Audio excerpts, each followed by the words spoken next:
RBI Ambedkar साहब ने बनाया था। देखिए, यह दावा हर साल 14 अप्रैल को आपके फोन पर आता होगा कि रिजर्व बैंक ऑफ इंडिया की स्थापना डॉक्टर भीमराव अंबेडकर साहब ने की थी। इस पूरी कहानी को समझने के लिए 3 तारीखें काफी हैं। पहली, साल 1923 की, जब लंदन स्कूल ऑफ इकोनॉमिक्स में प्रोफेसर एडविन कैनन की देखरेख में उनका शोध पूरा होता है और किताब की शक्ल में छपता है जिसका नाम था the problem of the rupee, its origin and solution. और इसी काम पर लंदन यूनिवर्सिटी ने उन्हें डिग्री दी थी। यह किताब रुपए की गिरती कीमत और अंग्रेजों की मुद्रा नीति पर उस दौर की बड़ी चीरफाड़ थी। और यह कोई मामूली बहस नहीं थी। इसमें वो सीधे जॉन मेनार्ड कीन्स से भिड़ रहे थे। कीन्स गोल्ड एक्सचेंज स्टैंडर्ड के पक्ष में थे और अंबेडकर गोल्ड स्टैंडर्ड के।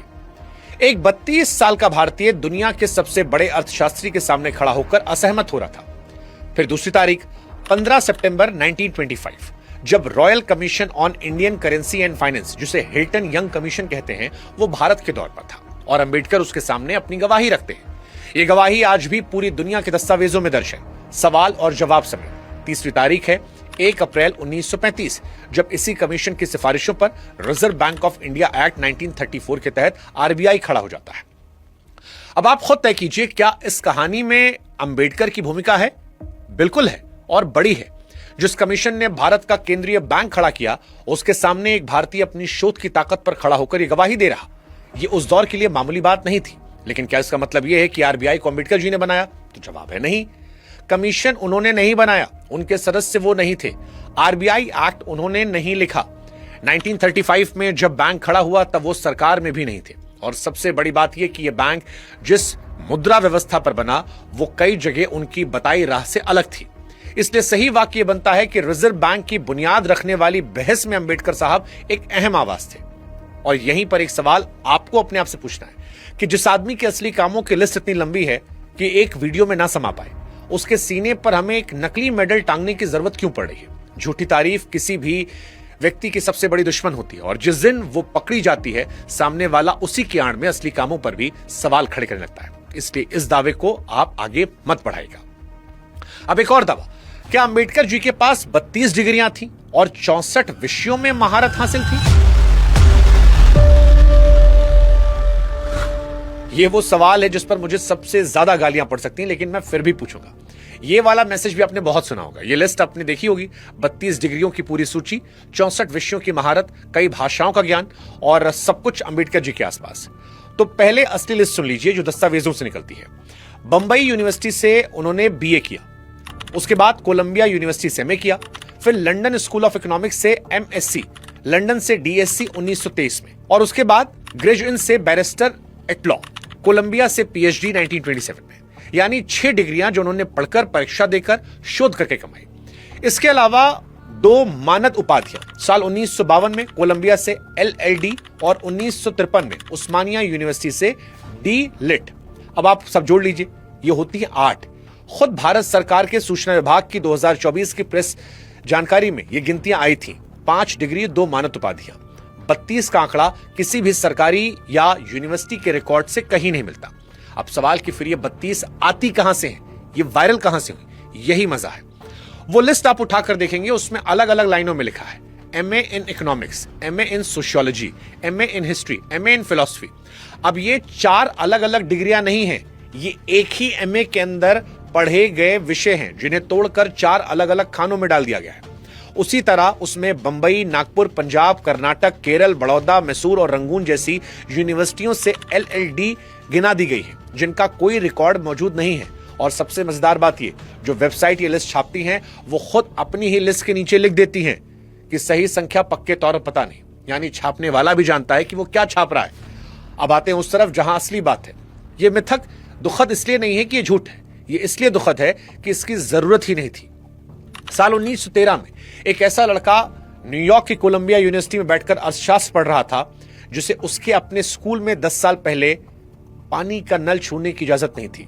1923 में उसके पास लंदन से डीएससी थी और वो भी उसी किताब पर जिस पर हमने बात की। वो विदेश जाकर अर्थशास्त्र में डॉक्टरेट करने वाले पहले भारतीयों में से एक थे। ये रिकॉर्ड है, इसमें एक भी अंक जोड़ने की जरूरत नहीं। और जो जोड़ता है वो असल में ये मान रहा होता है कि असली रिकॉर्ड काफी नहीं होता है। अब वो बात जो मुझे सबसे ज्यादा चुभती है, जिस आदमी ने पूरी जिंदगी एक ही चीज सिखाई कि सबूत मांगो, डेटा पूछो, जो लिखा है उसे जानो, बिना पढ़े मत मानो, आज सबसे ज्यादा बिना जांचा हुआ कागज उसी के नाम पर फॉरवर्ड हो रहा है। जिस आदमी ने अंग्रेज विद्वानों की थ्योरी तर्क इसलिए खारिज कर दी थी कि उसका सबूत कमजोर था, उसके अपने लोग उसके लिए सबूत गढ़ रहे हैं। इससे बड़ा मजाक और क्या हो सकता है।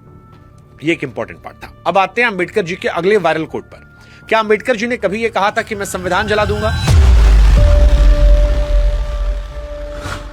ये वो लाइन है जो हर बहस में तलवार की तरह खींच ली आती है। एक तरफ के लोग कहते हैं कि देखो, खुद संविधान बनाने वाला ही उसे जलाना चाहता था, तो अगर हम बदलने की बात करें तो क्या हर्ज है। दूसरी तरफ के लोग कहते हैं कि अंबेडकर साहब ने कभी नहीं कहा कि वो संविधान जलाएंगे, ये गढ़ा हुआ झूठ है।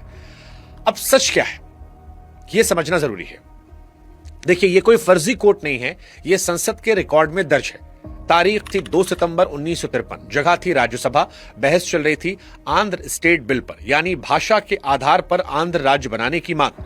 ये वही मामला था जिसमें पोट्टी श्री रामुलु आमरण अनशन पर करते हुए अपनी जान गंवा चुके थे और सरकार तब जागी थी। अंबेडकर उस दिन खफा थे और उनका खफा होना इस बात का था कि नए राज्य में अल्पसंख्यकों को, जिसमें दलित भी शामिल थे, जुल्म, दमन और सांप्रदायिकता से बचाने के लिए ठोस इंतजाम नहीं किए जा रहे थे। उन्होंने सुझाव दिया था इसके लिए राज्यपाल को विशेष अधिकार दिए जाएं, और इसी बहस के बीच वो लाइन निकली कि मैंने संविधान को बनाया है, मैं बता दूं इसे जलाने वाला पहला आदमी मैं ही रहूंगा। और यही ठीक इसी जगह पर हर आदमी कहानी को रोक देता है, वो स्क्रीनशॉट लेकर काट देता है, भाषण खत्म कर देता है। लेकिन कहानी यहीं असली शुरू होती है, क्योंकि इसके 2.5 साल बाद 19 मार्च 1955 को राज्यसभा में फिर बहस चल रही थी और इस बार चौथे संविधान संशोधन पर पंजाब से सांसद डॉक्टर अनूप सिंह ने खड़े होकर अंबेडकर को उनकी वही पुरानी बात याद दिलाई कि आप तो संविधान जलाने की बात करते थे। और अंबेडकर ने जवाब दिया, वो इस पूरे किस्से का दिल है। उन्होंने कहा, पिछली बार जल्दबाजी में वजह नहीं बता पाया था, आज मेरे दोस्त ने मौका दिया है तो सुन लीजिए। हमने मंदिर एक देवता के लिए बनाया ताकि वो आकर उसमें विराजे, लेकिन देवता के स्थापित होने से पहले ही अगर उसमें राक्षस कब्जा कर लेते हैं तो मंदिर गिरा देने के अलावा रास्ता क्या बचता है। हमने ये मंदिर असुरों के लिए नहीं बनाया था, देवताओं के लिए बनाया था। इसलिए मैंने कहा था मैं इसे जला देना चाहूंगा। और अब वो हिस्सा सुनिए जो लगभग कोई नहीं सुनता। उसी बहस में बिहार के सांसद बीकेपी सिन्हा ने बीच में टोका और कहा कि मंदिर गिराने के बजाय राक्षस खत्म कर दीजिए। और अंबेडकर का जवाब कुछ शब्दों का था, यह नहीं हो सकता, हमारे पास इतनी ताकत नहीं है।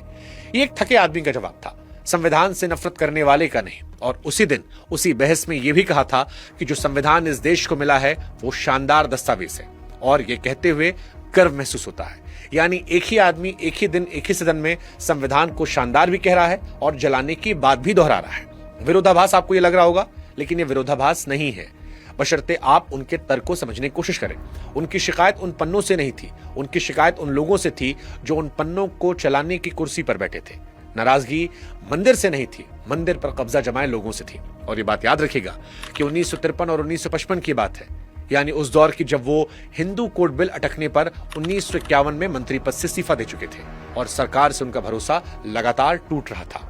ये गुस्सा घट नहीं रहा था, बढ़ रहा था, और इसे सब ठीक था, बस लागू करने में जरा दिक्कत थी कहकर हल्का कर देना उतनी ही बेईमानी होगी जितनी इसे संविधान के खिलाफ बताना। तो जो लोग ये आधी लाइन उठाकर कहते हैं कि संविधान बनाने वाले को खुद संविधान पसंद नहीं था, वो पूरी कहानी नहीं बता रहे। असली सवाल हालांकि इन दोनों से बड़ा है, और वो ये है कि अगर संविधान बनाने वाला आदमी अपने ही बनाए मंदिर को देखकर कह रहा है कि इस पर तो राक्षसों ने कब्जा कर लिया, तो 70 साल बाद हमें यह पूछने की हिम्मत करनी चाहिए या नहीं कि आज उस मंदिर पर कौन बैठा है। अब अगला सवाल बड़ा इंपॉर्टेंट है, क्या डॉक्टर भीमराव अंबेडकर सिर्फ एक जाति के नेता थे?